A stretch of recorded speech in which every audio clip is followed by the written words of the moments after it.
안녕하세요. 오늘도 사연살롱을 찾아주셔서 감사합니다. 천안에 사는 50대 여성이에요. 얼마 전 저희 집 행운목에 꽃이 피었어요. 행운목에 꽃이 피면 좋은 일이 생긴다죠. 그래서인지 제 일상에 뜻밖의 행운이 찾아왔지 뭡니까? 이전까지 제 인생은 소위 말하는 이생망이었어요. 이번 생은 망했다 라는 의미죠. 그런데 글쎄 50이 넘은 지금에 끝난 줄 알았던 제 인생에 꽃이 활짝 핀 거예요. 30년 가까이 주변 사람들과 연락을 끊고 살았던지라 어디 자랑할 데도 없어서 이렇게 사연을 보내게 됐어요. 저는 아들 귀한 집 셋째 딸이에요. 위로는 언니가 둘, 밑으로는 어렵게 얻은 남동생이 하나 있어요. 사람은 태어나면서부터 자신의 자리를 가지고 태어난다는데 저에겐 그 말이 비껴갔나 봐요. 원치 않았던 딸 자식이 많아서 그런가?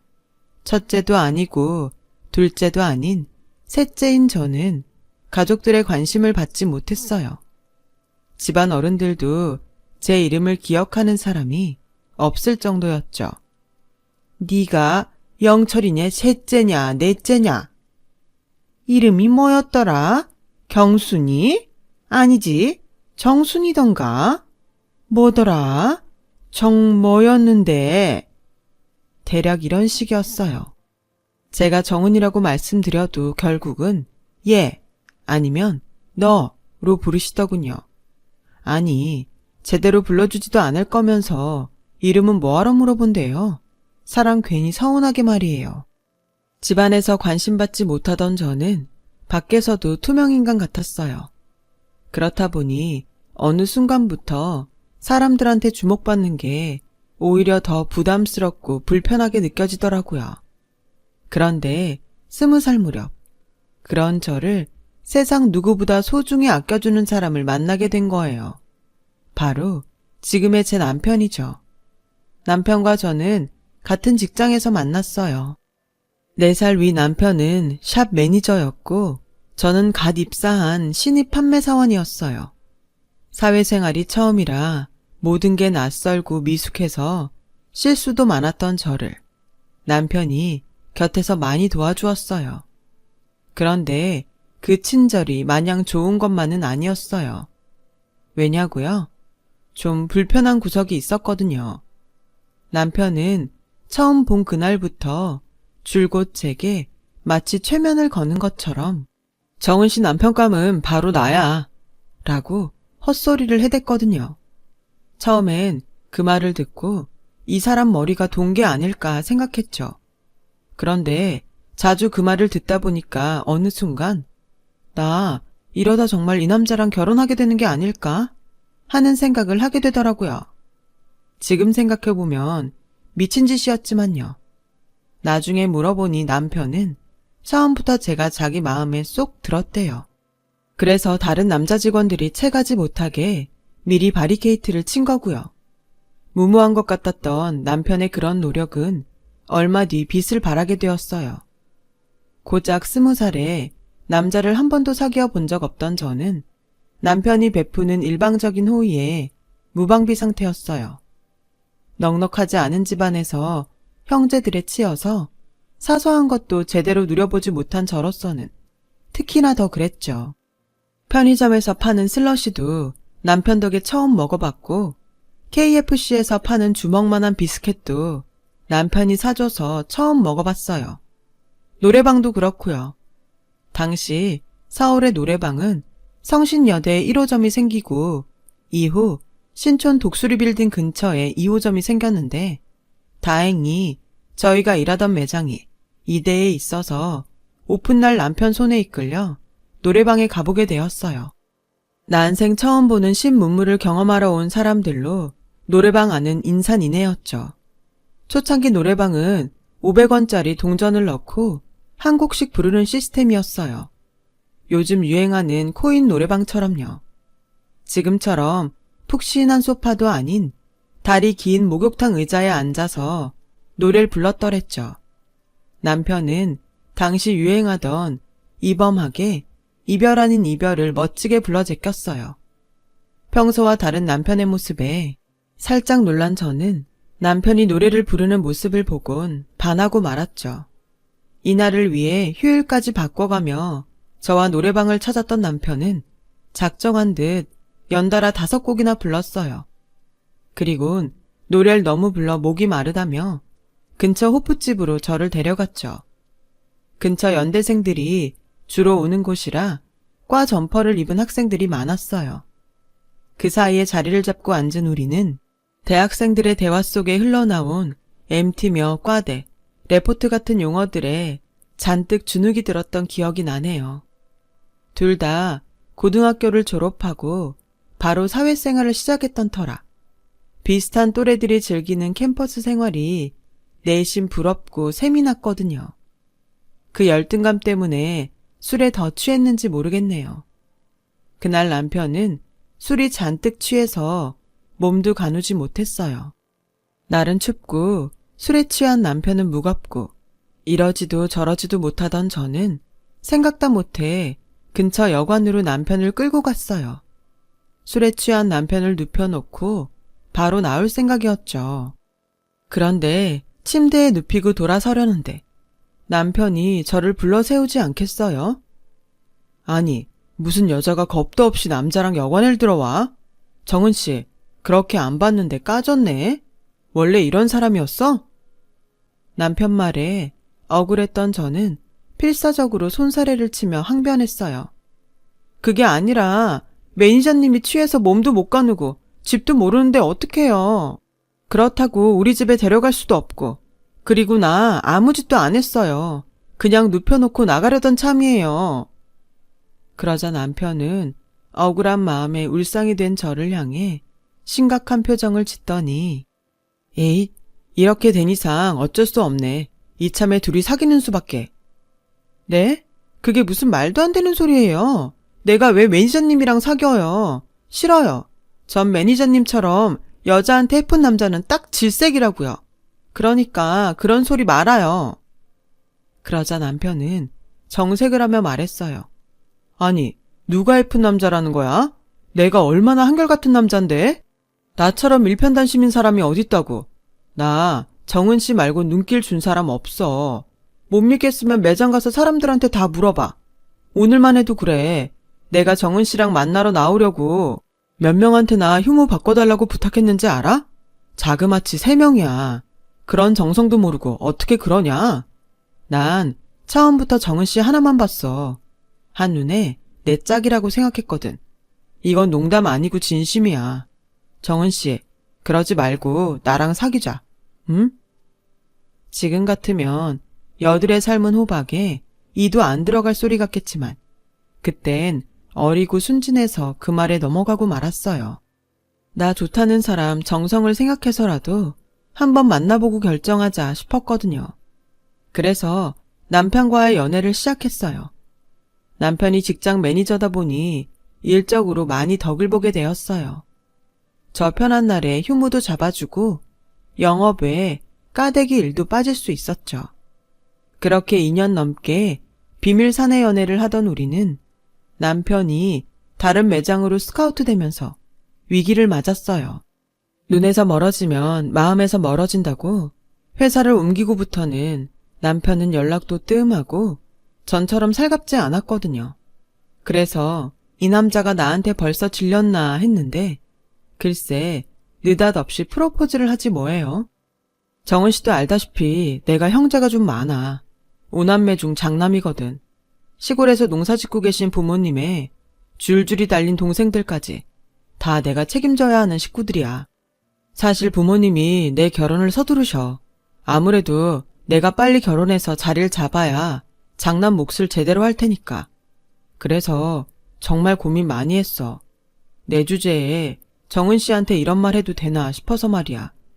근데 아무리 생각해도 다른 사람이랑 결혼하는 건 도저히 못하겠어. 난 정은 씨 아니면 안 되거든. 그래서 말인데 염치 없는 소린 건 알지만 나랑 결혼해 줄래? 저 역시 형제 많은 집에서 자라 첫째의 고충은 익히 알고 있었어요. 저희 큰언니만 해도 살림 미천이라 불리며 집안에서 온갖 희생을 강요당하며 자랐거든요. 하물며 장남인 남편은 오죽했겠어요. 그 무게를 혼자 짊어지고 살았으니 불쌍한 사람이었죠. 의류 매장에서 일하면서도 정작 자신은 변변한 옷 하나 사입는 걸 본 적이 없을 정도로 남편은 본인한테 쓰는 걸 아까워하는 사람이었어요. 툭하면 시골집에서 걸려오는 돈 부탁 전화에 난감해하던 것도 한두 번이 아니었고요. 이직을 하게 된 가장 큰 이유도 바로 돈 때문이었어요. 남편은 시골에 계신 어머님 병원비를 마련하기 위해 배신자 소리를 들어가며 경쟁업체로 이직을 한 거였으니까요. 인기 만점 매니저에서 하루아침에 역적이 되면서까지 장남의 무게에 눌려 사는 남편이 안쓰러웠어요. 저라도 이 사람이 어깨에 짊어진 짐을 나눠지고 싶을 정도로요. 그래서 남편의 프로포즈에 덜컥 승낙을 하고 만 거예요. 며칠 뒤 집에 결혼할 사람이 있다고 말씀드렸더니 부모님께선 버럭 화를 내시더라고요. 누나가 돼서는 남동생 대학 등록금 벌 생각은 않고 결혼 타령이냐고요. 그렇게 결혼하고 싶으면 네가 벌어서 결혼을 하든 말든 알아서 하라더군요. 그 말이 어찌나 서운하던지. 그래서 그 길로 집을 나왔어요. 나를 그저 아들 자식 키우는데 필요한 돈벌이로 생각하는 부모님이 그땐 정말 용서가 안 됐거든요. 어린 시절부터 가슴에 담아두었던 응어리가 그렇게 터져버린 거죠. 집을 나온 전 남편이 살던 사글세방에 들어가 동거를 시작했어요. 얼마 뒤 시골에서 아버님이 서울로 올라오셨더라고요. 며느리 자리를 본인 눈으로 확인하고 싶으시다면서요. 그리고는 그 좁은 단칸방에서 3일을 머물다 가셨어요. 저는 출퇴근 전후로 아버님께 진지를 차려드려야 했죠. 그리고 드디어 시골집으로 내려가시는 날, 아버님은 제 손을 꼭 잡으시며 그러시더라고요. 아가, 이 혼사는 네가 믿지는 장사다. 그러니 지금이라도 마음 바꿔라. 네가 마음에 안 들어서가 아니라 네가 너무 아까운 아이라서 그런다. 너처럼 예쁘고 바른 애가 뭐가 아쉬워서 우리 집 맏며느리로 들어오려고 하니. 내 자식이지만 내 아들놈이 변변한 놈도 아니고 괜히 귀한 집 딸 데려다 고생만 시킬 게 뻔하다. 아직 나이도 어리니 나중에 후회 말고 다시 한번 생각해봐라. 내가 다 너를 위해 하는 말이야. 아버님, 혹시 제가 마음에 안 드세요? 나이가 어려서 못 믿어오신 거라면 제가 노력할게요. 아버님이 원하시는 맏며느리감은 아닐지 모르지만 최선을 다해보겠습니다. 그러니 헤어지란 말씀은 하지 마세요. 이미 동거까지 한 마당에 헤어지라는 소리를 듣고 보니 덜컥 겁이 나더라고요. 그래서 필사적으로 아버님을 설득하려 노력했어요. 그런 노력에 아버님도 결혼을 허락해 주셨고, 아버님이 시골집으로 내려가신 이후 본격적으로 결혼 준비를 시작하게 됐어요. 결혼식은 본가에 내려가 하기로 했고, 신혼집은 남편이 살던 사글세방에 차리기로 했어요. 혼수는 필요한 가전제품 몇 개 들여놓고 이부자리를 새 걸로 바꾸는 정도였어요. 아버님께서 예단은 필요 없다고 하셔서 남대문 시장에 들러 시부모님 한복만 준비했죠.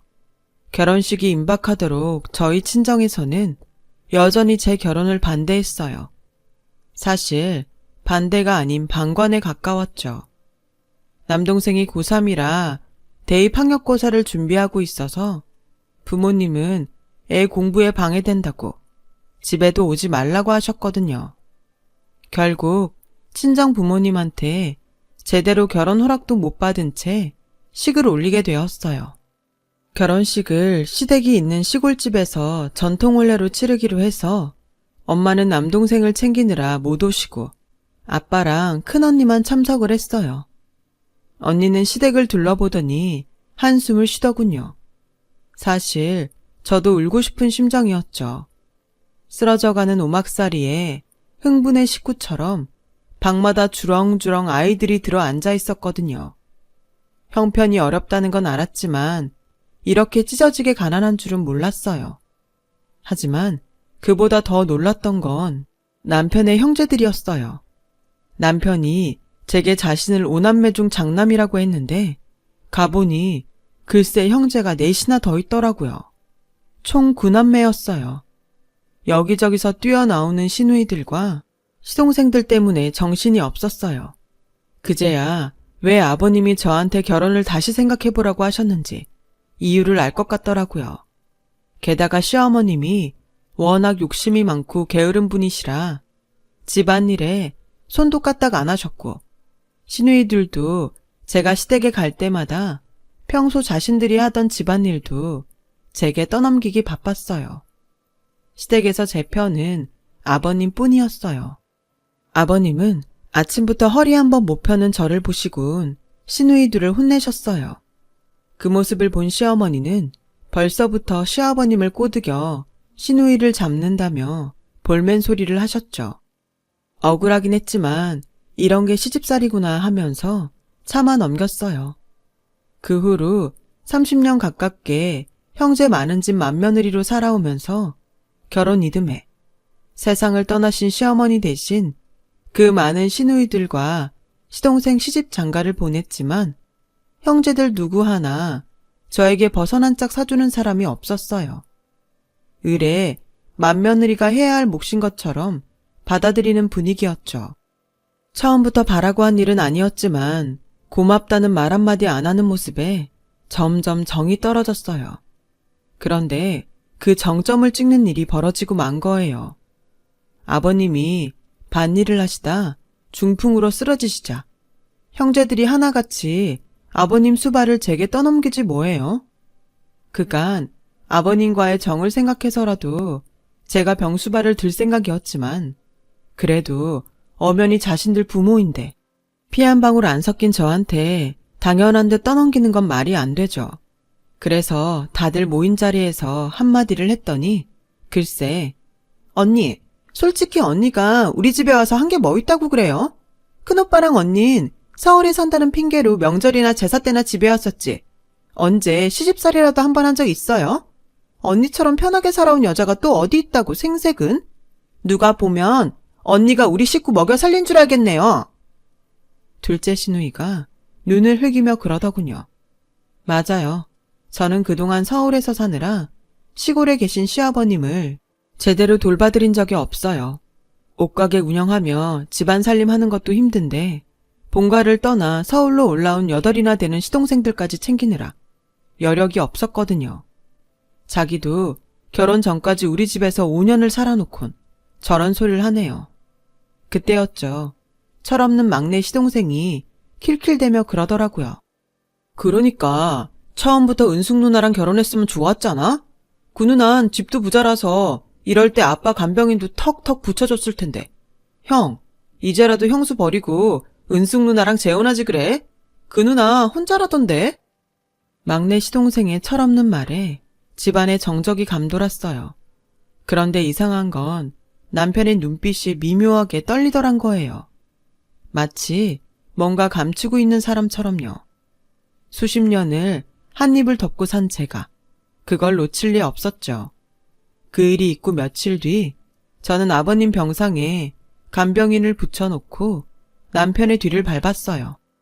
그날은 남편이 친구들과 골프 약속이 있다던 날이었어요. 수원에 있는 골프장에 간다던 남편은 아침 일찍 집을 나서서는 춘천으로 향했어요. 그리고 춘천역 주차장에 차를 세우곤 2층 플랫폼으로 향했어요. 뒤따라 계단을 오르려는 그때 남편이 웬 여자의 어깨에 팔을 두른 채 다정히 내려오고 있지 뭐예요. 순간 숨이 턱 막히는 게 다리에 힘이 쭉 빠지더라고요. 꿈에도 생각하지 못했던 남편의 외도에 그간 살아온 시간들이 쓰레기통에 처박히는 기분이 들었어요. 하지만 이대로 허탈감에 빠져 있을 수만은 없었어요. 그래서 휴대폰을 꺼내 동영상 모드를 눌렀어요.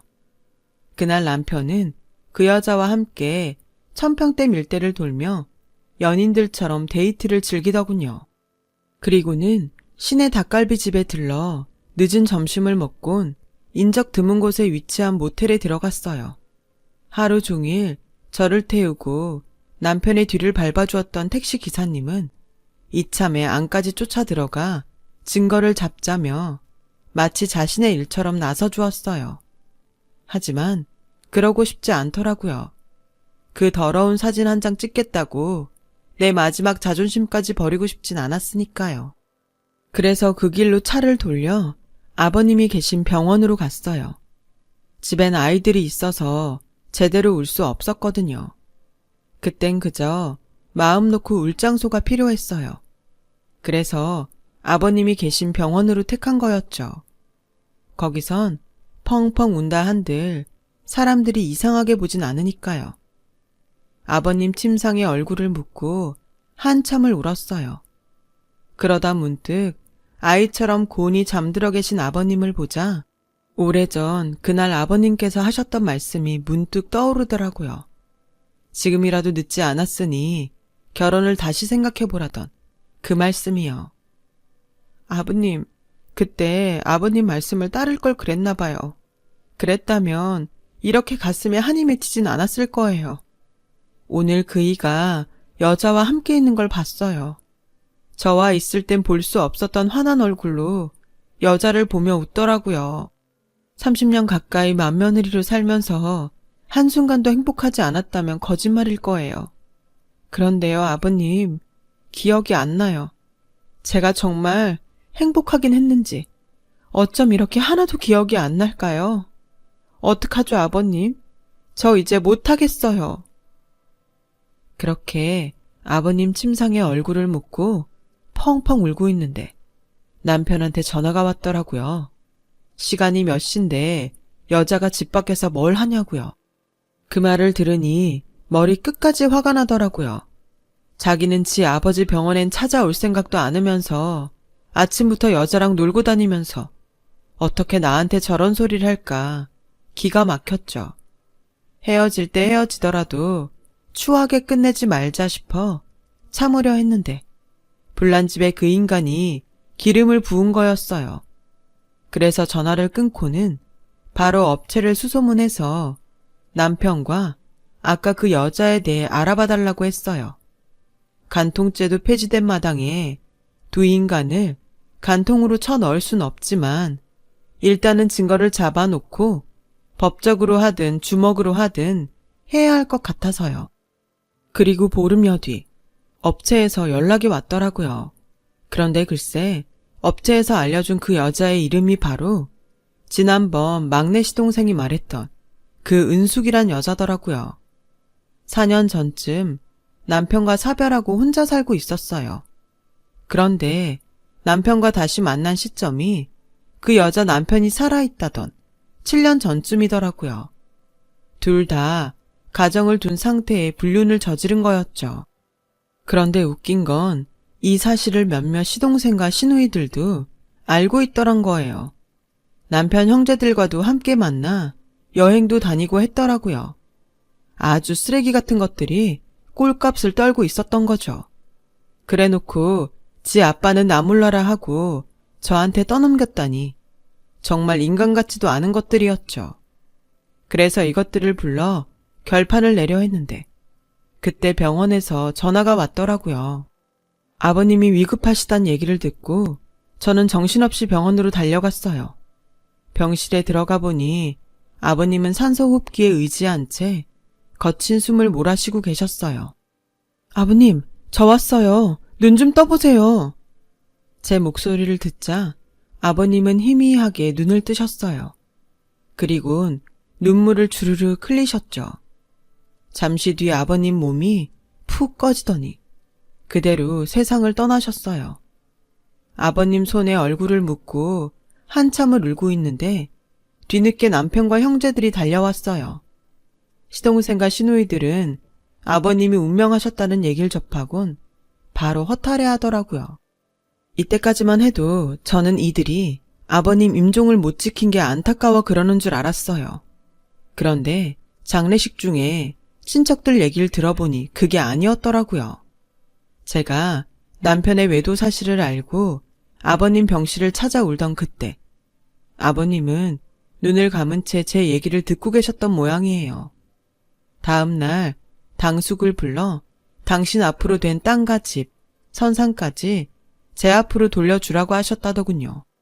너무도 완강하게 당부하셔서 뜻을 따르긴 했지만 차후에 자식들이 알고 자신을 원망할까봐 둘째 시동생한테 연락을 했던 모양이에요. 남편을 제외한 형제들은 변호사까지 사서 아버님 재산을 찾아올 방법을 찾고 있었는데 아버님의 동의가 있어야 한다는 말을 듣고 다 같이 만나 병원에 올 계획을 세웠던 모양이에요. 그런데 바로 그 전날 아버님이 세상을 떠나고 마신 거죠. 남편의 형제들이 아쉬워한 건 바로 그 대목이었던 거예요. 정말 인간 같지 않은 괴물들인 거죠. 아버님 장례식이 끝나자 시동생들은 우르르 저희 집으로 몰려왔어요. 영문을 모르는 남편은 제게 무슨 일 있냐고 묻더군요. 그러자 말 많은 둘째 시누이가 저를 보자마자 한 소리 하더라고요. 언니, 그간 곰인 줄 알았더니 완전 여우였네요. 그동안 아빠 구슬려서 재산 빼내려고 병원에 다닌 거였어요? 정신 흐린 노인네를 어떻게 홀렸길래 그 재산을 다 쓱싹 했대요? 어디, 나도 그 재주 좀 배웁시다. 그 말에 남편은 깜짝 놀랐어요. 이 사람이 아버지 재산을 빼내다니 그게 무슨 소리냐? 그러자 둘째 시동생이 거들었어요. 형, 모른 척하지 마. 아버지가 선상까지 몽땅 큰형수한테 줬다는데 형이 그걸 모를 리 있어? 우리 땅 주변에 도로가 생겨서 가격이 몇십 배나 올랐다는데 그거 혼자 먹으려고 쇼하는 거 아니야? 이 녀석이? 난 금시초문이야. 그리고 설사 알았다 한들 그게 뭐? 장남이 부모 재산 물려받는 게 뭐가 문제란 거야. 그래서 그것 때문에 다들 달려온 거냐? 그런 거면 다들 돌아가. 그동안 아버지 병수발을 누가 했는데? 다 이 사람이 혼자 했어. 니들은 유산 운운할 자격 없어.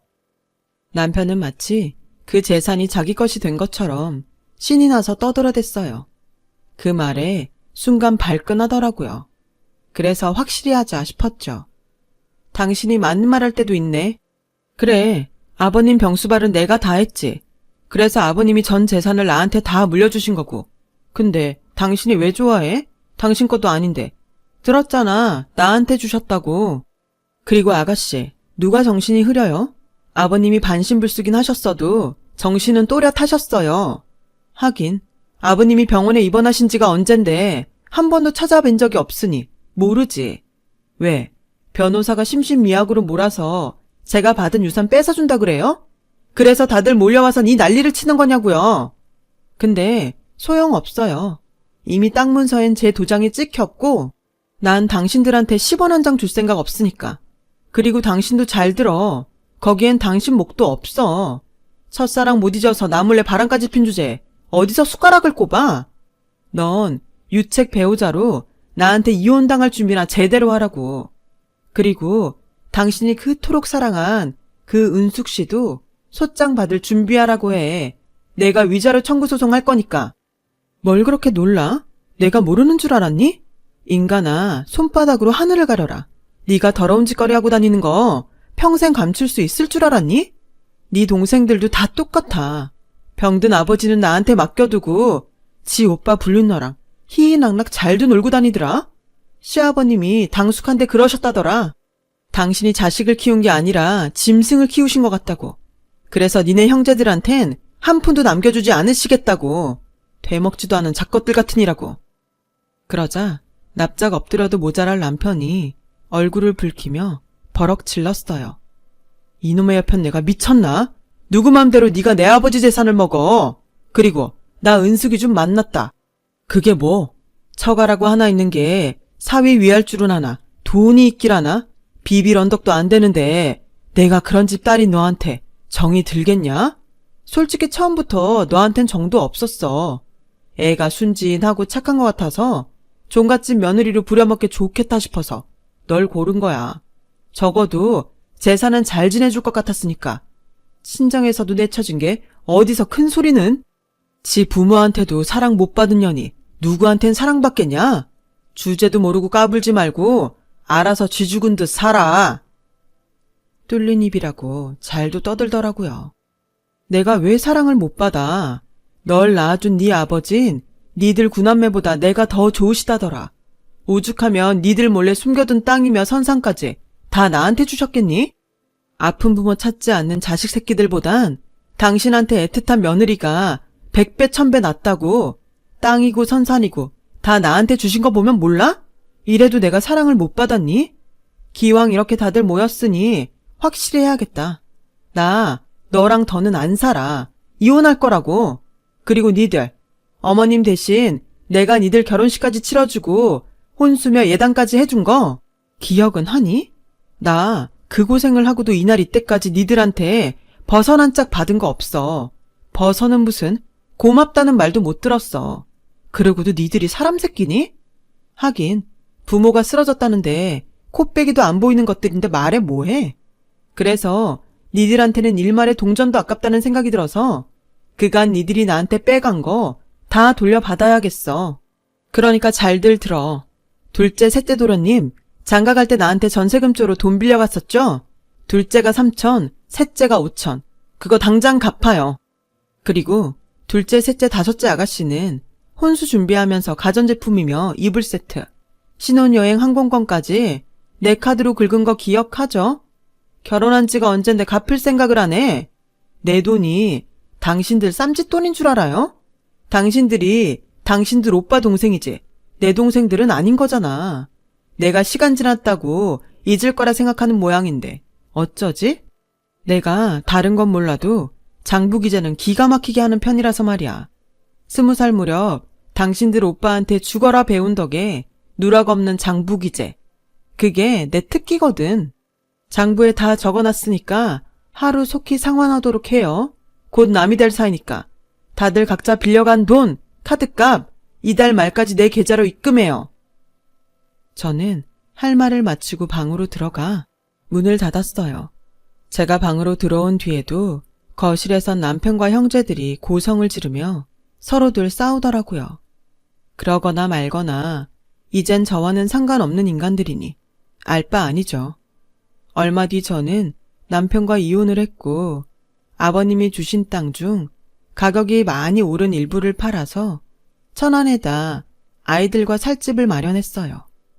남편과 이혼하면서 재산 분할한 것과 남편과 상간녀한테 받은 위자료는 아이들을 위해 묵혀두었고요.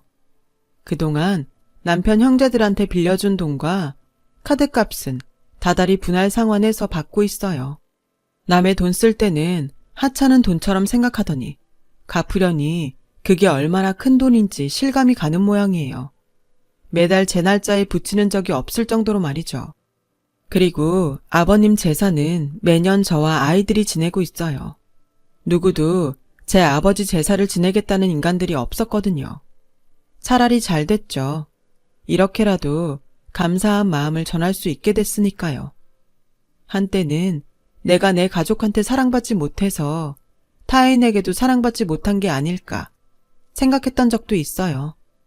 그런데 시간이 지나고 보니 원인은 내 자신이 나를 사랑하지 않았기 때문인 것 같더라고요. 그래서 앞으론 나 스스로 나를 사랑해 보려고 해요. 그래야 배신당하거나 후회할 일도 없을 테니까요. 제 사연을 들어주셔서 감사합니다. 여러분은 스스로 이미 다 훌륭한 분들이에요. 하루하루 행복하실 자격이 있는 분들이죠. 오늘도 행복하시고 늘 건강하세요. 여러분, 사연 댓글에 응원과 현명한 조언 부탁드려요. 좋아요와 구독은 저에게 큰 힘이 됩니다. 오늘도 좋은 일 가득하세요.